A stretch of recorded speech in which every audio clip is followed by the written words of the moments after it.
Nun sewu kok semunipun Sinuwun Ndarawati mboten rena ing penggalih kersane Petruk. Kowe ngerti Tom? Yen nggone bapakmu kepengin bangun kayangan kuwi sejatine luput lho. Luput pripun? Lupute bapak nggon ngendiyara? Ya genah luput. Kayangan kuwi nggone lenggahe para dewa. Lah kok dadi arep dibangun karo bapakmu iki karepe piye? Kuwi padha karo wis wani nyahak wonanging para Jawata, ngerti? Oh lah kose ngejak geseh nek ngene iki. Ngene iki carane ngejak geseh. Nuwun sewu. Jare sampeyan ki titise Sang Hyang Wisnu dewaning kabagyan. Ning lah kok wah, dolanmu kurang adok. Monggo Sang Hyang Wisnu niku tukang dandani jagat, tukang nentremake jagat. Ning lah kok dadi ora pratitis nuwun sewu sinuwun. Nuwun sewu. Semar arep bangun kayangan ki ora kok arep bangun kayangan ning para dewa niku mboten. Kahanan koyo ngene kok malah arep nyambat bangun ki Semar ki tuku udut wae ora kuat kok arep nyambat. Wah, arep ndarani arep bangun kayangan koyo ngene dewa-dewa. Semar arep bangun niku sing dibangun dudu kayangan. Dudu kayangan sing panjenengan karepe niku dudu sanes. Ning sing dibangun niku kayangane para menungsa. Tegese ajeng dandan-dandan budayaning watak nista. Dandan-dandan pakartining menungsa sing do nungsang palang lumbuk buntus niku. Kaya ngono kok Semar disalahke. Mikir Mas, mikir. Lha lah kok kowe dadi malah wani nuding-nuding karo Semar, karo Kresna, kok malah wani sakecap padha sakecap. Ingsun iki ratu lho Petruk. Lah nggih kula niku ngertos jenengan niku ratu. Ning apa nek ratu, apa nek Titis Wisnu ki ora kena kleru. Eling nggih Dan eling. Sampeyan niku arep Titis Wisnu ning isih kesandangan kulit daging ora bakal iso wal saka ina lali salah apes. Terus apa dupeh nek dadi ratu niku terus banjur sawenang-wenang. Njur midak wong cilik kaya kula ngoten iki. Dadi ratu mbiyen nek ora tak coblos ya ora bakal dadi jenengan niku. Bareng dadi kok terus semangkean. Wah, iki Kresna iki senengane kok. Wah, malah saya ndodro kowe Petruk. Anggepmu apa? Anggepmu apa? Wong Semar arep bangun kayangan luweh-luweh kok malah arep nyilih pustaka Ngamarta aku rasa rujuk. Mergo Semar tak anggap luput. Lah rak iya to. Sampeyan niku duwe panguwasa ning panguwasa niku ampun dinggih nguasani Mas. Ning panguwasa niku dinggih ngayomi kawulane tur ora waton ngluputke. Nek ngonten niku jenenge ngluputke sing ora sepihak. Ngluputke ning mung sepihak. Ora ditaliti dhisik gegayuhane Semar kepiye sampean kesurupan apa to jan iki? Wah, wis kesurupan. Wah, jan iki ngerti gegayuhane Semar iki apik kok malah ora gelem bantu. Wose aku tetep bakal nrenggalani sing dadi karepmu, Truk. Aku ora lila yen Semar arep ngambil pustaka Jamus Kalimasada tumbak Krawelang apa dene Payung Tunggul Naga. Mula ayo, saiki kowe bali apa, Truk? Bali ning Karang Kadempel. Oh lah kose nek iki tetep salin bubukan nek iki. Apa nek sampean ratu ki njur Petruk wedi ngono? Petruk ki ora wedi karo sapa wae. Aku ki meng gatel ora arep penrenteng. Petruk ki ora wedi karo sapa wae. Lah mbok dewa to, lah mbok ratu to. Nek luput ya kudu tak waneni. Oh lah. Cethane kowe nantang karo Nata Ndarawati, kowe wani karo aku Petruk, mboten nantang, mboten wani. Ning sing kula waneni niku pakarti sampeyan niku mergo aneh. Aneh iku piye aneh Kresna saiki kok dadi nasar. Malah saya nyecamah. Wani sakecap padha sakecap. Wis Petruk, ora prayoga. Dia diniya ana ing setinggil. Mergo kene dudu papane wong padu, kersane pripun? Ayo metu njaba lho, metu njaba pripun maneman? Wah, arep metu njaba. Ki jane mok wis kenceng lho iki. Ning dadi kendhu mergo waduh lah omonganku ki nek ora kena direm karang bar tabrakan terus sarapku saru ki malah nyambung meneh. Ayo wis ora iso ngrem sing saru-saru aku. Kersane pripun? Metu njaba. Ayo, Petruk metu njaba wis rasa kesuwen. Ayo, metu njaba Setyaki Arjuna melu aku Setyaki Arjuna. Nggih. Kula tega.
Werkudara piye? Kok sajake Koko Prabu malah duka? Wis ben. Wah. Sing arep do regejekan wis ben wae. Sing baku ayu awake dhewe saiki nyuwun ana ngresani dewa nyuwun pitutur lan pepadang bab lakon iki. Prayoga Yayi. Kembar pun Kakang Sumedya kundur angedhaton lan bakal manjing sanggar palanggatan bodolna sangyaning kang amblabak aning paseban inggih ngestakaken dawuh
berdendang ya kawan, mari bernyanyi, mari berjoget ya kawan, bersukaria, hilangkan rasa susah bersama kami warga Laras.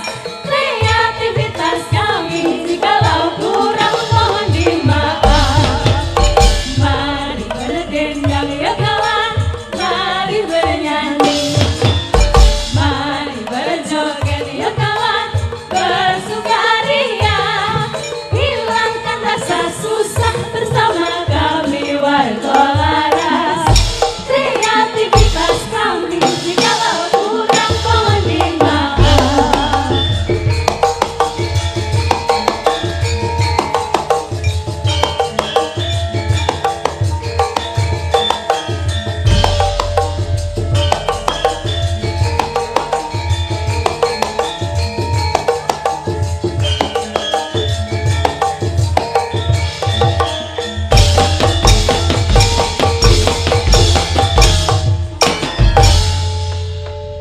Ya matur sembah nuwun men do lungguh sik.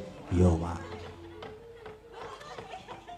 Wis leren dhisik sawetara, Nduk, anakku limbuk. Iya, Mak iki. Awake dhewe iki sowan ana ngendi iki? Awake dhewe lan sak rombongan sak kanca-kanca warga Laras komplit. Sowan ana ing pabrik gula Kebon Agung, Kabupaten Malang, Jawa Timur. Oh, pabrik gula Kebon Agung, Malang, Jawa Timur. Ado-ado awake dhewe sak kanca warga Laras jangkep rawit lan warang gono. Sowan saka Ngayogyakarta. Ya, heeh, Nduk, mula kang saka kuwi sadurunge matur akeh, ayo ngucapake asta syukur rasa syukur lan panuwun ana ngersane zat kang muruhing zat. Awit saka palimarmane uga sih welas kang awujud nikmat sehat temahan kalenggahan iki bisa nyawijana ing papan kene ya ana ing pabrik gula Kebon Agung Kabupaten Malang. Saperlu ngadani adicara syukuran giling tebu kang sepisanan ana ing taun 2026 iki. Ya, Mak. Syukur alhamdulillah awake dhewe bisa kasembadan sowan niskala tanpa manggih alangan. Uga aja lali ya, Nduk. Atur sungkem pangabekti dumateng para sesepuh pinisepuh, para bapak ibu jajaran pimpinan pabrik lan sedaya stafipun. Gunging panuwun katuraken dumateng sedaya panitia ingkang sampun berjuang kagem acara punika satemah saged lumaku kanthi rancak boten manggih rubeda setunggal menapa. Ya, Mak. Iki rame tenan ya nganti kaya pasar malam. Ya jelas, Nduk. Jelas rame. Awit iki dudu sembarang acara. Iki pembukaan giling tebu ing taun 2026 tegese pertanda rejeki bakal lumintu-mili kaya dene ilining banyu kang tanpa kendhat. Oh, ya kaya ngono, Mak. Kaya ngono, Nduk. Tebu kang ditandur para petani sing rina pantaraning wengi tansah budidaya murih becik oleh anggone panen. Ing pengajap besuke bisa dadi gula sing bakal nggawa berkah lan piguna tumraping masyarakat ing Malang kene munggah ing Jawa Timur nganti warata saindenging Nuswantara. Syukur-syukur bisa diekspor nganti mancanegara. Ya, Mak, amin. Mula kang saka kuwi, Nduk, ayo bebarengan padha nyuwun ana ngersaning Gusti Kang Mahanasa lan dumateng para pamirsa kadang sutresna minggahipun sedaya masyarakat mugi keparenga paring panjurung pangestu supados lampahipun giling sadanguning warsa 2026 punika lumampah widodha niring sambikala. Amin. Amin, Mak. Muga-muga gula sing diproduksi pabrik Kebon Agung kene bisa dadi berkah. Amin. Ora mung kanggo sing gawe nanging uga kanggo sing nganggo utawa para konsumene. Heeh, amin amin lan sing paling penting ayo memuji muga pabrik gula Kebon Agung selalu jaya makmur lan dadi kebanggaan kutha Malang. Amin Allahumma amin. Lah niki mau kono titipan pesen weling saka panitia Giling Tebu. Piye, Nduk? Yen ana wiyaga oleh kanugrahan pangkat ing pabrik kene. Oh, elah elok. Kek pangkat apa kuwi? Arep diangkat dadi juru tebang. Juru tebang? Iya, arep diangkat dadi juru tebang alias tukang nebangi tebu, Mak. Ngawur wae senengane kok. Lah sing rada kuat kuwi, kok ngono kuwi. Wong wis do duwe membership loro boyok karo asam lambung kok arep do nebangi tebu. Ayo do menggeh-menggeh kabeh. Iya. Ngono ya tangeh lamun gelem cecak nguntal cagak. Cebol gayuh wulan. Iya. Ngawur wae kuwi senengane kok. Iya, Mak. Terus iki barang yo nganggo sambutan. Sambutan iki aku dikirimi daftar sambutan ingkang sampun rawuh. Oh, heeh iki tak wacane ya. Iki daftar sambutan acara pagelaran wayang kulit. Nggih. Wonten Bapak Komisaris Utama PT Kebon Agung, nggih menika Bapak Doni Primanto Juwono. Matur sembah nuwun Bapak Komisaris PT Kebon Agung, Bapak Dwi Pranoto, lajeng enten Bapak Pimpinan Kantor Perwakilan Bank Indonesia Malang, Bapak Indro Kuspriyadi. Lajeng wonten Bapak Direktur Utama PT Kebon Agung, Bapak Didit Taurisianto. Iya. Terus enten Bapak Lho kok iki kok HP ku ngelek ya. Direktur Produksi PT Kebon Agung, Bapak Prasetyo Budi Santoso. Lajeng enten Bapak Direktur Keuangan PT Kebon Agung, Bapak Teddy Pringadi. Lajeng enten Bapak Bupati Malang atau yang mewakili, Bapak Kapolres Malang atau yang mewakili, Bapak Dandim 0818 atau Malang atau yang mewakili. Yo. Banjur Bapak Pemimpin PG Kebon Agung Malang, Bapak Ivo Pergianto. Lajeng wonten Bapak Pemimpin PG Trangkil Pati, Bapak Himawan Ratmanto. Lajeng enten Bapak Advisor PT Kebon Agung, Bapak Krisman L Tobing. Oh, ngono Mak. Iki nyang kepareng rawuh matur sembah nuwun. Kagem para bapak-bapak ingkang sampun ya istilahnya paring kesempatan kanggo awak dhewe iki latihan ana kene ya. Ngono ya awak dhewe iki isih tahap pembelajaran tur ya nek mestinipun kathah kirangipun, kathah kurange, akeh kurange awak dhewe nggone awak dhewe gelar wayang kulit, gelar hiburan ana kene iki. Ya, Mak. Nyuwun pangapunten ingkang sak kathahipun, nyuwun pangapunten menawi kathah kirangipun, menawi kathah kurangipun. Nggih niku wae jer kula niku nggih. Teng mriki wae nggih tasih tahap pembelajaran. Ya ngono, Mak. Kose aku tak maca WhatsApp meneh iki. Iya. Soale sing ngirime aku ki akeh banget iki. Iki wis tak waca. Terus wah iki, heeh. Pokoke terus niku wau sampun kula aturaken sedaya ingkang dados apa jenenge? Inti dari inti-intinya.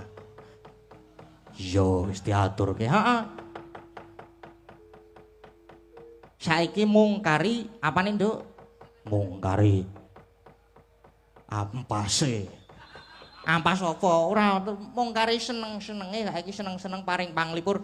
Gek lagu-lagu gek aku tak melu joget. Ngono kuwi seneng banget aku nek kon joget-joget iki. Kon lagu-lagu iki iki mengko limbuan tekan jam 4:30. Ora masalah. Iya. Ora, Mak.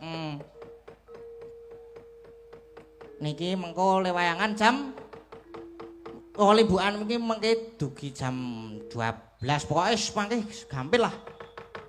Beres pokoke. Yo. Sik pokoke nonton beres asik sing mumet kene. Apa-apa. Kene karo mburine do mumet kabeh. Sing mburine mumet sing ngarep iso jeblok ndase soane. Waduh jan iki kukur sirah. Iki mau ya kok aku ki apa jenenge dijak mlebu mobil iki diterke ning mau ki apa ya loji apa mau ya. Iya. Apa makne kon aku ki nek kono malah gembrobyos, Nduk. Lah gembrobyos kepiye? Lah aku ki kepiye ya nek kono ki wah aku mlebu ki waduh kok kaya ngene wah apike. Biuh Gus. Ana kursi apa jenenge kok kursi? Ana meja bunder kae terus kursine ngubengi ngono ae terus dikon lungguh nek kono aku ya wis tekluk lungguh. Ngarepe iki wis ana piring, garpu, sendok, ana apa jenenge gelase sing gelas cantik ngono kae lho. Iya. Terus ana banyu. Waduh wis disuguhi kae terus bar kuwi dikon maem. Lah aku kan nek ngerti dhewe. Nah aku ki wong apa sedayu ning plosok. Dadi umpama nyiduk ngono ya ora mikir.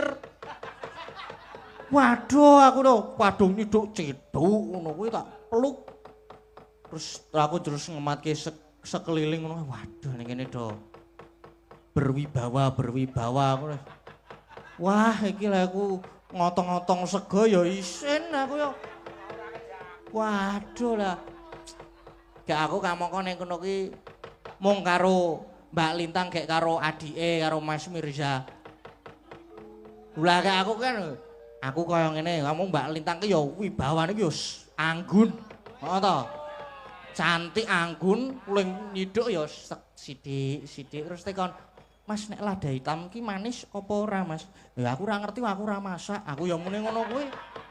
Terus mulai nyiduk kadung rada akeh sithik cedhuk ngono kuwi. Ora apa-apa tak ciduke sing akeh aku.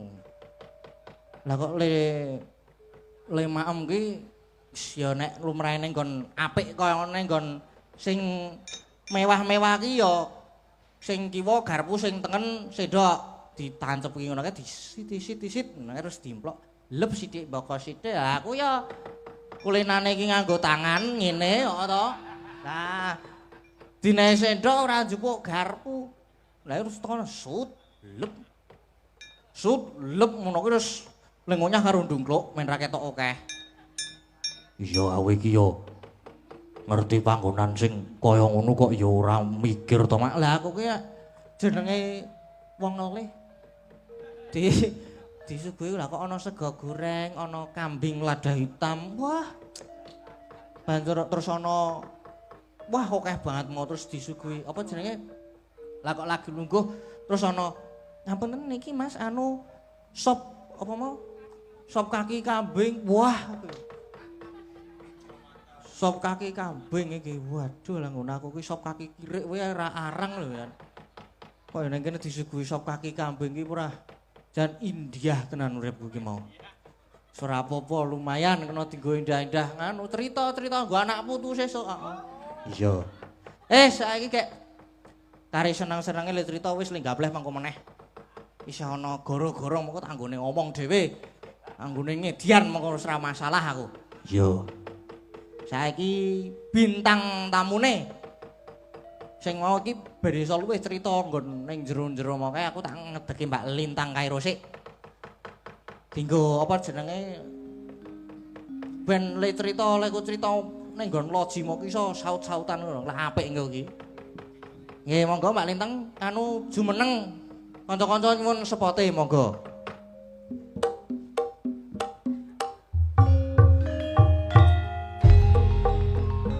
Sayangku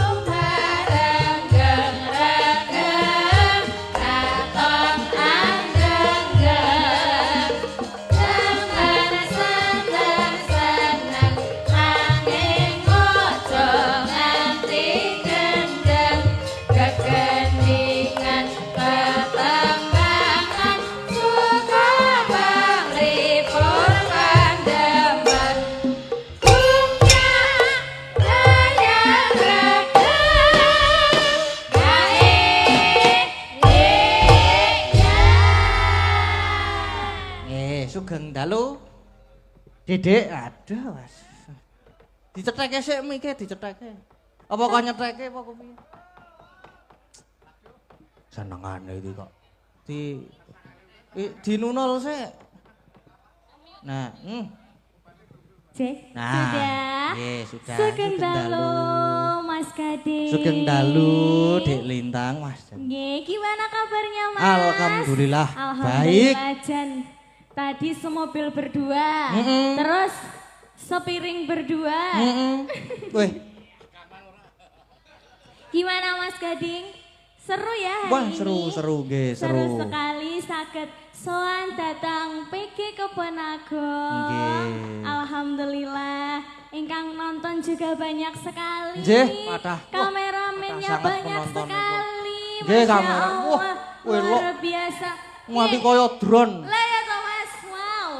Wah, Halo. matur sembah nuwun Gimana sedanten. Mas? Kabarnya sehat semua ya?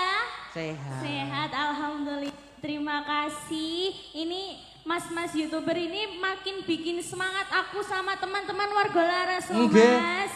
Luar biasa. Terima kasih ya. Dan juga tentunya diucapkan ya Mas Gading. Nggih. Diucapkan selamat malam sugeng dalu kagem sedaya para tamu undangan lan bapak-bapak tamu yang terhormat yang sedang duduk di depan ini. Ini sebagian juga tirose wau Mas, pas kita makan di Nggih. meja makan tadi, Nggih. ada bapak-bapak yang tidak terlalu mengerti bahasa Jawa. Oh nggih. Nggih, jadi Nggih. ini bahasanya campuran Campur aja ya, campur Mas mawon Gading? mboten napa-napa. Ya, oke. Alhamdulillah. Lah aja guyu sik. Yuk, ayo. Aku tuh salting loh Mas. Aduh, gini salting nih. kenapa nih? Iya. Aduh, bosoku kok dadi ngomong itu. Kan udah lama nggak bertemu sama Mas Gading. Nggih. Auranya makin memancar jenengan Mas. Aura napa? Ya aura wibawa, berwibawa. Oh. Mau ate isin-isin barang mau mam di situ. Lah Tadi. isin ya Pak, aku ki biasane Lek iki. mam dingkluk ngono jan. Ngene to biasane kan ngene aku. Piye? Muluk biasane kan muluk. Malah. Duh aku. Nggih, niki gimana Mas Gading? Nggih. Ada permintaan request napa mboten? Oh enten iki. Enten kula waca, kula bacane. Oke. Assalamualaikum Mas Admin. Lho. Wah iki saka admin ding. Dari Saya admin. Bu Retno Parisi nyuwun pamundutan lagu Jenang Gula Dik Lintang dengan bawa gegarane wong akrami Mas Dagading. Oh, nggih. Semoga berkenan Jih. Sukses ya sampai selesai pementasan malam ini. Amin. Dan sehat selalu untuk Amin. semuanya keluarga warga Laras. Ya. Juga Jeng Elisa Wah. Wah. Nggih, sukses capai gelar doktor nanti. Amin. Amin. Amin. Amin ya robbal alamin. Nah, sampun transfer nggih 500.000 rupiah. Oh, oke. Saking Bu Terima Retno Parisi kasih. Tanjung Barat, Jakarta Selatan. Bu Jih, Retno matur sembah dari nuwun. Jakarta. Jih. Terima kasih Bu Retno. Jih. Semoga lancar dan sehat selalu. Ya Amin. didoakan juga Mas. Jih. Buat PG Kebon Agung. Jih.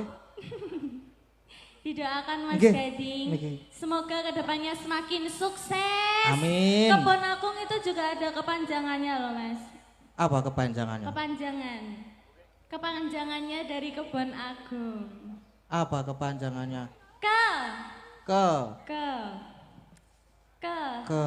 Kemanapun Mas Gading mayang. Heeh. Aku selalu mendoakan dan mensupport Mas Gading selalu tentunya Aduh. Mas. Apa? Oncene lah Maces ya kan. Maces. Ke. Maknya kaya lek ku adus mau. Piye? Lah aku jenenge wong ra kulino banyu anyep banget to. Nang mriku niku lak banyune lak adem banget to. Nggih. Di Lintang. Lah aku lek ku adus ki yo. Iya. Iya, ngono kuwi dadi banyune iki ora kena awak. mau ganti. Heeh. Lah. Ya ben ora kademen tok ngene ngene. Kuwi kira-kira grujuk ini yo tak bablaske Oh, memburi berarti ngene. ratus no jenengan mau. Ya sithik lah ngono. Saiki. 50% adus, 50% ora. Bareno genti aku sing mlebu jeding. Heeh. Ke Mas. Ke itu tadi. Ke. Bon. Apa? Bon itu bondo. Utang. Bon, hah? Utang ya Mas ya. Bon itu utang. Bon ini utang ya. Utang.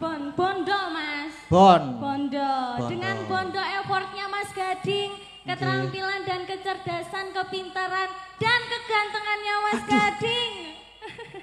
Alhamdulillah saged diterima seluruh masyarakat Kebonagung yang luar biasa pada malam hari ini ya Mas Gading. Nggih. Pripun Pak? Nggih, dereng ngantuk nggih Pak? Dereng. Kebon Agung.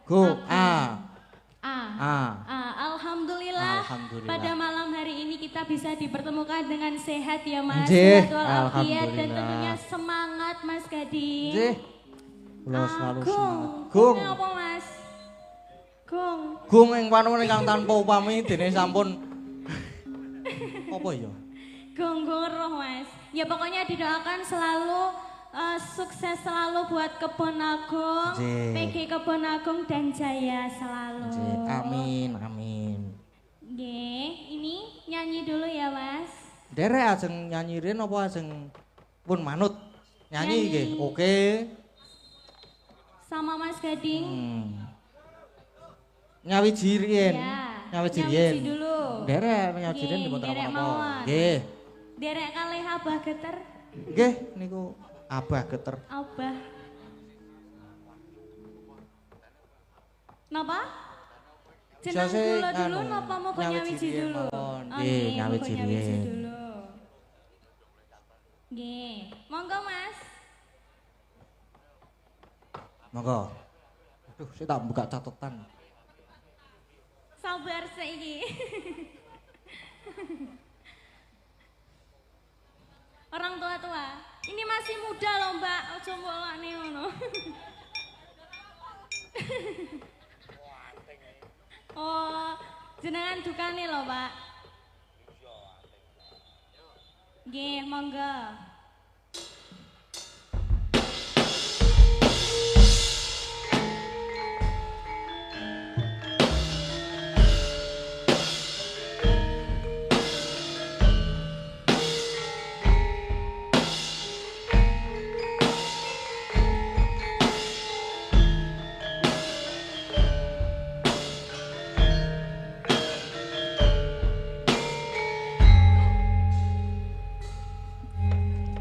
Nyawiji sudah Mas. Nggih, sampun puh dan rumone buanter ora jamak. Lah ya to Mas, gak nggih, apa-apa. pun mboten napa-napa nggih.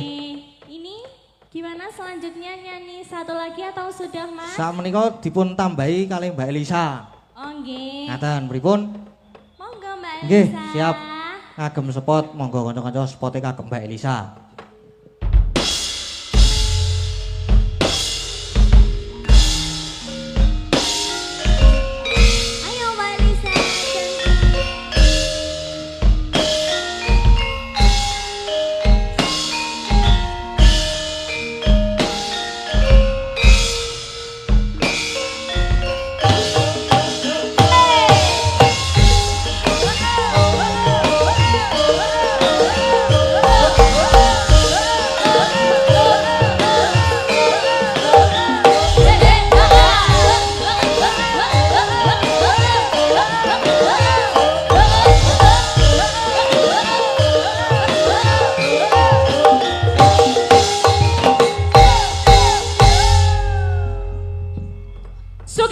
Sugeng Dalu luar biasa. Ya, luar biasa. Mak Cange, Mbak Yulimbo. Nggih. Dos pundi raosipun wonten ngalam. Ngalam ya. Donya. Ngalam. Di sini bilangnya gitu, di walik-walik gitu. Ngalam ker. Ngalam. Ngalam itu maksudnya Malang. Diwalik tadi ngalam. Malam. Pripun yo. Malam. Hah? Malam. Ngalam. Ya, ngalam. Oh, iya. Jadinya Malang tuh jadi ngalam. Gitu nggih, bener ya. Ngapunten niki warga kera-kera. Hah?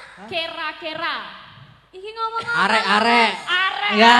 betul. Iya, Bu. Kalian berdua udah ipok. Udah ipok belum? Kopi. Ya. Kopi. Ya. Kopi. Ngipok rame-rame. Ngopi bareng. Ngipok emar-emar. Mari. Ngopi rame-rame. Yes. Aku juga lagi belajar, men. Tuh ya. Oh, bahasanya diwalik-walik ya berarti. Balik ya kuwi sinau. Negara Tawa Cara Toto, negara Tawa Toto. Aku ora nyandak. Negara mawa cara. Apa? Negara mawa cara apa? Negara. Apa Mas? Negara mawa tata, negara mawa cara. Itulah pokoknya. Di mana bumi dipijak, di situ langit dijunjung. Nah. Jadi nek kita pentas ningen di papan, di Ya. sinau adat budayane opo. Opo ya, terus ditampilno opo sing iso ditampilno saka adat budaya sekitar. Sekitar, ora masyarakat, kira-kira ki masyarakat senenge opo, bahasane piye? Kuwi ditampilno ning dhuwur wonten ngajengan Siroyo gitu. Oh, centil gawe kabeh ngono ya bosane. Basa Jawa.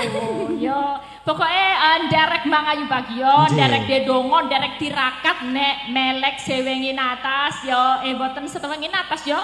Kayaknya sampai jam 2 jam 3 aja Sampai ya. jam 2. Ya, ikut berbahagia dan mendoakan buka gilingnya. Iya, Mbak. Sing didongake nggih menika sedaya mawon terutama koryowon.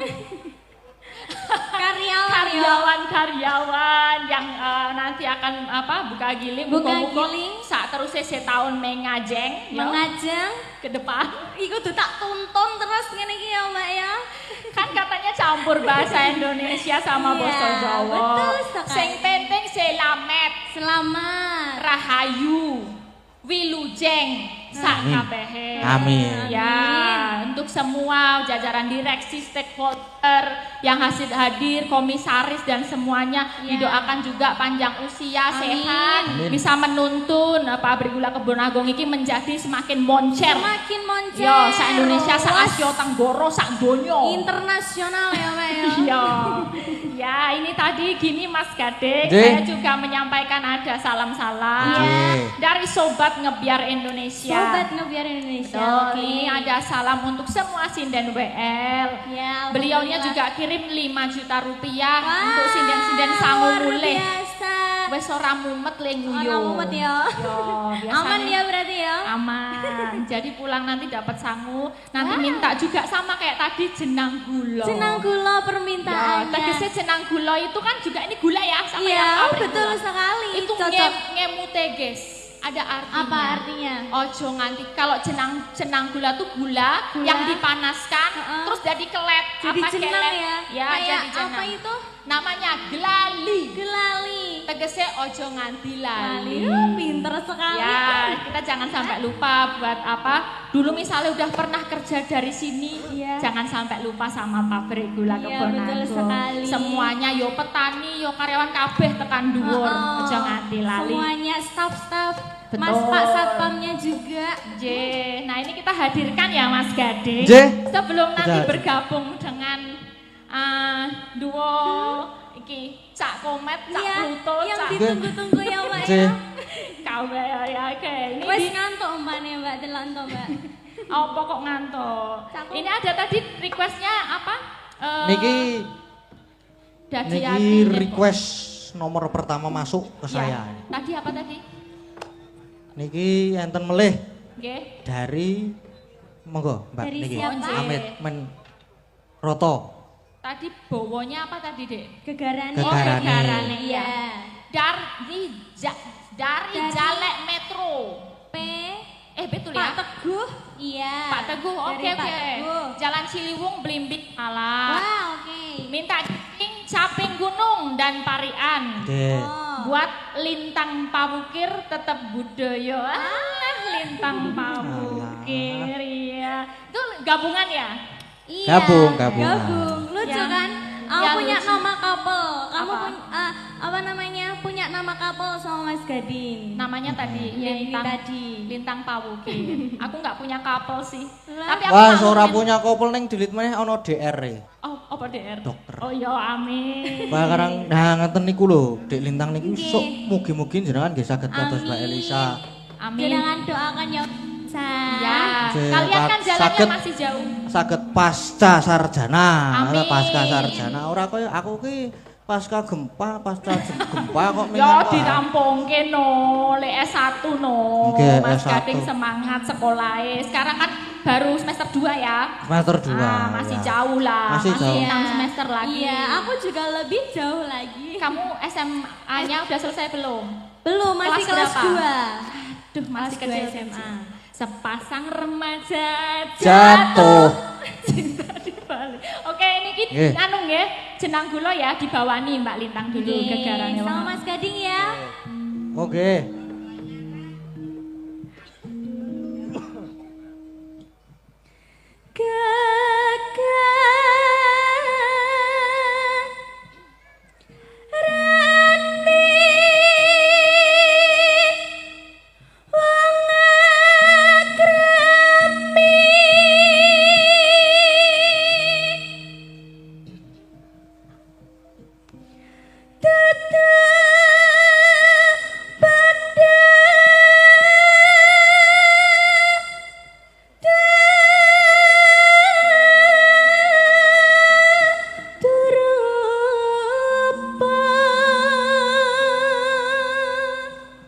Nah, biar Aku. bagus sepasang remaja jatuh tadi, Oh, ya jatuh. silahkan saling memandang dan Mas Gading mencoba Mas lirik Gading, selanjutnya. bantuin Apa? bawa ya.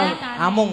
Bantuin bawa ya Mas Nggih. ya. Oke, siap. Alah wong wedok yang nyetek kayak Ah, Rono. piye toh? Sabar kalau belum dipandang Oh, jangan nggak boleh mendekat. ya?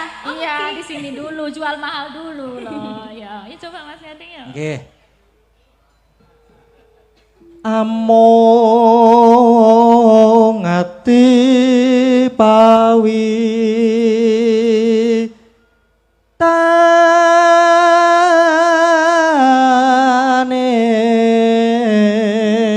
tane. Lah, wis dipandang gitu agak melengos dikit. Oh, melengos.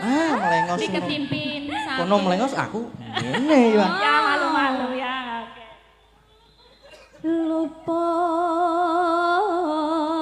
Luput pisan kena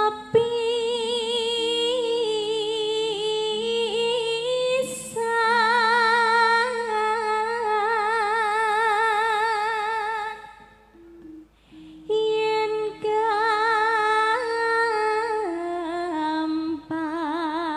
gampang luwih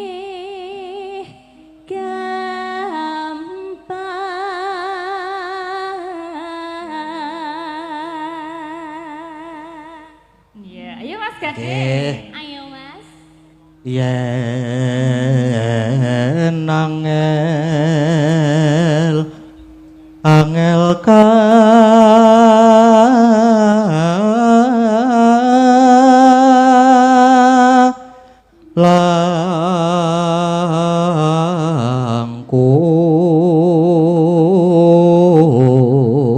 langkung. Coba bareng. Waduh, Ya, lagi iso bareng. ora. Bareng. Bareng saling menatap gitu yo. Oke. Ya. Bareng ya Mas. Ya, yo. Ojo kleru neh lho Mas. Ora. Yo medeli. Oh, Lah, serius loh. fokus serius. Fokus, coba. Yo. Yo. Wah, opo ora kok malah. Iya. Piye Lah aku sing samping aku loh. Lah. Ayo toh. Ya, ayo. Gitu. Tanken ayo Mas. Nendi? Hah? Alon-alon to? Oh, suka pelan-pelan kamu ya. Heeh. Ya, ayo. 1, 2, 3. Tan. Apa? Ayo. Ayo. Lah aku wis tan lho. Yo. Tan Tan kena ti numbas arata.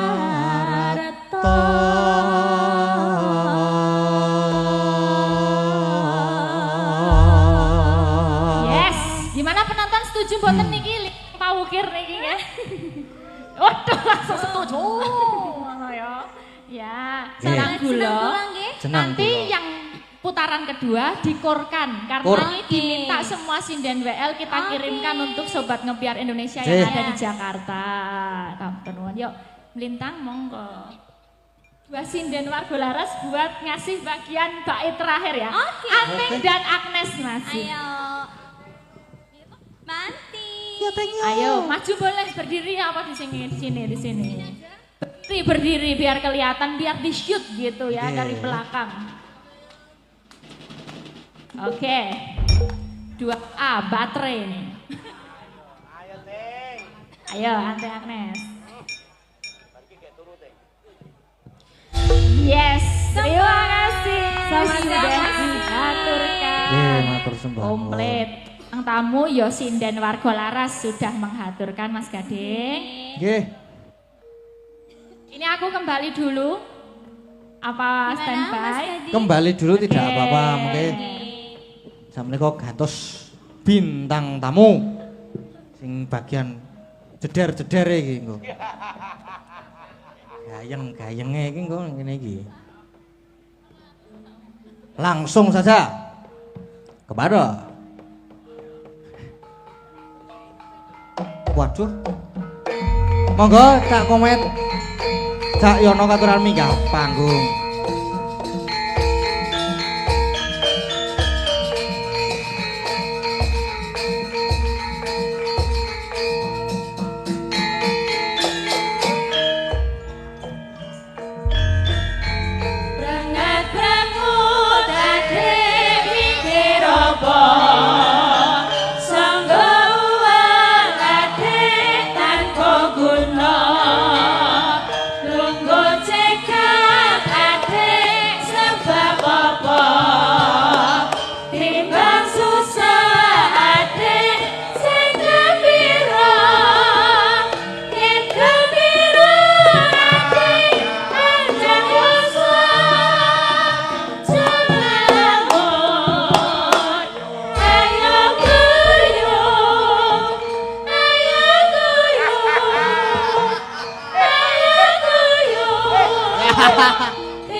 Langsung sirep ya. Remeok cakram. Ketok kompake ya Met ya. Ya aku ya seneng lho ngene iki enek yoga set ngono iki ya seneng. Kuwi biasane tukang kendangi biasane. Tapi ya jane ya gak ngantuk lho jane. Wilujeng dalu. Wilujeng dalu. Macange yo limbuk. Wilujeng dalu ki. Mas Gading. Cih, alhamdulillah tak gadang-gadang nganti bengi iki lho jenengan nembe panggih. Cih, nembe panggih niki. Lah nggih. Terus niku sik mburi niku nganu pepaitan apa kalih kula niku. pripun ta? Lah jenengan wau salaman kali Nggih. kok langsung melengos madhep mriku. Mboten niki garangan kok niki. Wong ngerti kancane ora gelem salaman iki lho. Halo, ijek pura iki, ijek. Apane? Kok lek tak turuti kabeh kene rata mah kok bodo-bodo to, Mas. Lho, saura-urane ya mulai pesindene seret ngantek tekan dalange. Ngono lho, suatu penghormatan Cakra Jawa. Lah aku ki mung apa urung? Urung ngono. Ngono ae kok iku. Wah, alhamdulillah sehat. Biasane delok teng TV alhamdulillah sakniki pun panggih. panggih teng mriki. Nggih. Ceritane pripun to Mas kok saged pisah kali Gisel niku? Oh, Sik to. Omonganmu aja lunyu lho. Ngono to, Pak. Iso pisah mbek Gisel, ndek apa to, Pedhok? Gading. Ya Allah kuwi Gading Martin bocah Jawa. Iki Gading Tawukir. Ora tau petuk kok. napa gading sinten? Lho duka, ndek wau sinten namine? Mas Gading, ngoten sing Lah, dimaksud nggih. Mas Komet niku Gading sing tiyang Jakarta mriko kok. Artis. Artis. Mulane beda ya, Met ya. Enggak. Lho, jere arep mbok bedakno ndik mau kok bingungno kancane to. Tok enom ngono lho karepku. Lah iya jane yo tasik enom kaya ngene iki lho. Niki pokoke anu Mas Gading derek tepangan. Nggih. Kula Cak Yono niki Cak Komet. Nggih. Nggih, pun anu Dek wau rawuh jam pinten? Wow, jam setengah seprapat. Aduh. Kurang. Setengah papat. Nggih, setengah papat Kok maksudnya. setengah seprapat. Tasik kuliah nggih. Tasih. Alhamdulillah. Galang tasik Tasik. enem. Wih, sing penting semangat nggih Mas Nggih. nggih. Siap. Ngono di enteni wong sakmene mbiyane nek takon kuliah wis karuan bar jagong tasik semester kali nggih Mas. Nggih. Teng pedanyangan Perdanyangan. Podalangan apa pedanyangan ki Nggih. rawuh raimu apa piye? semester 2 Semester 2 kowe kok ya apal? apal kene mengikuti kok ya. Loh, halah pokoknya sing semangat terus belajar Mas Gading. Nggih. Mugi-mugi job ke depan tambah lancar. Amin. Wis pokoknya didongakno muga-muga laris kados ramonipun nggih. Amin. Amin. Niki yogane yo ketok kompak met Nggih. iki lho ketara. Niki latihan niki 7 dina 7 bengi. Oh, latihan pas dalu punika lakonipun Semar bangun kayangan niki. belajar 7 dina 7 bengi. 7 dina 7 bengi. Aja cerita ngono Mas. Lah pripun? Ayo ketara nek iki gak tau enek tanggapan gur latihan tok 7 dina. Kowe engko tak kekrek lambemu lho. Tegese iki mantep no critane iki lho. Mantep no piye lagi Semar bangun kayangane sing bagian ngusung semen sapa? Lho kowe iki omonganmu lho. Semar bangun kayangan kuwi cerita wayang ora kok bangun terus gawe gedung ngono ya ora. Cara Jawa ngene iki lho ketara. Bocah kuwi ya upama dadi wong kuwi ketara kok met kawit cilik niku lho. Kawit cilik iki dolanane apa mesti paham kowe. Paham. Mulai iki dadi iki dolanane apa sok ben gedhe dadi apa mestine ya paham. Contone Mas Gading. Mas Gading. Kuwi cilikane dolanan apa? Wayang. Terus gedene Gedene ya dadi dalang kondang terkenal laris. blesete dadi dalang. Paling ya bakul wayang ngono tok. Bakul wayang, bakul Tapi kan gamelan ngono to. isih masih searah gitu. Oh iya. Berarti angger cilik dolanane kok Ya wayang. sesuai apa cilik kebiasaane. Ngono. Wayang sumben dadi dalang, Dalang blesete dadi dalang, Bakul. mesti bakulan. Wayang. Ya kados Mas Gading ini. Iya. Upamane lho. Jek cilik kok wis dolanan kain. Kain. Kain biasa lho kain. Ya paling gak sumpen gede dadi perancang busana atau desainer. Oh iya. Nggih ngoten niku. Iya iya. Cilik dolanan kain. Kain. Kok gede dadi desainer. Blesete desainer. Paling bakul klambi. Kok aduh men to. Ya ora wijik searah kok. Upama cilik dolanan tang, dolanan kunci, dolanan obeng. Ya nanti paling besar jadi mekanik lah. Duwe bengkel gede. Blesete dadi mekanik, Tukang tambal ban. Kan sik searah. kok mung tambal ban tok. Wijik searah kuwi ya dolanan alat. Tapi met upama jek cilik lho. Cilik kok enek pitik disaut diprotes ndase. Enek kucing disaut dibacok ndase. Kuwi gedene dadi apa? Ora usah ngenteni gede cilik pateni ae. Kuwi jelas dadi begal. Apa enek bocah kok kucing liwat protes ndase. Ngeten iki lho Mas Gading. Biasane nggih ngeten iki, bocah nek kurang pengalaman ya ngono kuwi. Mosok enek cilik protes gede dadi bajingan ki ya ora enek. Gede paling ora dadi tukang sunat, apa tukang nyembelih kewan rak ngono to. Sunat kok sasarane kucing. Lho ya kuwi belajar ngono Mas. Iki le ditangkap onoan apa? Pabrik gula. Ya. PT Sumberagung. Nggih. Nah, nggih niki ingkang wonten ngajeng menika direktur nggih rawuh. Agung apa Kebon Agung iki? Kebon Agung wis Kebon Agung kok sapa sing muni Sumberagung? lho gak ngono to. Awi ngilingno. Kowe iki kupingmu ora patek krungu. Delok to kupingmu. Lah alah kuping pilek ngene kok. Oh sing budheg iki kowe kuwi lho. Aku muni piye? Sumber Agung. Kleru yo Met iki kok iso terusno ae kok iso Kebon Agung. Lho, Goblok ngeyel. lho kandhane iki harapane teng mriki jenengan ndongake para direktur napa karyawanipun saking Bon Agung napa badhe wonten pesen kalian Mas Gading Mboten enten. apa ki penilaiane apa ngono lho. Gak. Suluke apa sebetane rak yo ngono. Wah, wis apik nyapa nguyahi segara. Sebetane wis ketok apik. Wis. Suluke kados ramane. Oh iya. Wah, jan apik ya. Heeh, tambahi sithik jane rada kreatif mega cah nom. Heeh. Tambahi. Suluk kok ditambahi piye? Iya, suluk gala-gala apa ngono kan. Dadi Kowe apa umum? Suluk gala-gala iki contone piye? yo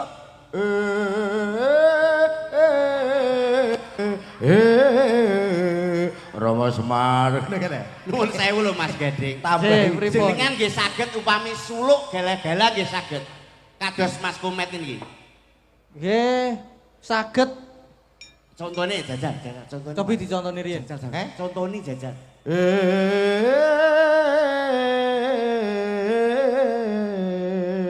Mas ya. Malah Gak penak iki. Kuwi jane ngeden apa? jenengan cobi riyen. Ya ampun. Sepinten to? Anu sak menten lho, kadang nggih sak menten ngeten. Wah, angel. So, nggih, mengke jenengan nyuwun wuruk kali Mas anu niki Mas Komet nggih. Nggih, mengke kula tak. Pokoke diwarai suluk-suluk nggih enten Gala-gala. gala-gala, cinta tak terpisahkan, malam terakhir, pokoknya komplit iki Singkong suluk. dan keju enten mboten? Nggih, saderengipun kula aturaken wilujeng dalu. Assalamualaikum warahmatullahi wabarakatuh. Waalaikumsalam warahmatullahi wabarakatuh. Sehat nggih Pak nggih? Ibu-ibu mboten ngantuk, Bu? Alah iki biasane angger bapake sehat, ibuke kok urung ngantuk. Wah, ndang meteng biasane Met. Iki piye to? Kuwi contone tanggoku ngono. Sing mboten pengalaman iki sampean kuwi lho. Kok ora pengalaman. Lah iki penonton wayang delok ket mau kok ditakoni, "Mbon ngantuk napa dereng?" Kuwi apa urusanmu? Kowe lek wis padha ngantuk ora ya turu dhewe to, Mas. Wong delok wayang penake ngono sehat nggih. Lah nek lara nyapa delok wayang? Wong ki aku ki Wong ditanggap wong ki paling tidak sapa sing nanggap, iya ta? Iya. Acarane apa, dongane apa? Kok gobloke iki lho. Lah Kowe niku kuwi paling tidak matur nuwun karo sapa lho? Sampeyan wis matur nuwun rak urung to? Matur nuwun karo sapa? Lho, Wah. urung ngerti. Kowe matur nuwun karo delok. Lho, aku yo matur nuwun kali pimpinane sing desa. Sapa? Anu Pak, anu Mas Ipo. Mas Ipo. Mas Ibu sapa? Pimpinane iki Mas Ipo. Wah, kliru matur nuwun sing pertama ora kuwi. Sing pertama kudu matur nuwun karo Ya karo sing ngicir tebu. Awake dhewe iso nang kene iki merga ya kuwi. Ngono lho. Lah jal umpama gilingan iki umpama tebu renek apa giling apa? Ndasmu. Mula pertama matur nuwun kagem para petani tebu nang pabrik gula Kebon Agung menika. Pak Erik, dereng ngertos lho Pak Erik sing pundi? Mbuh.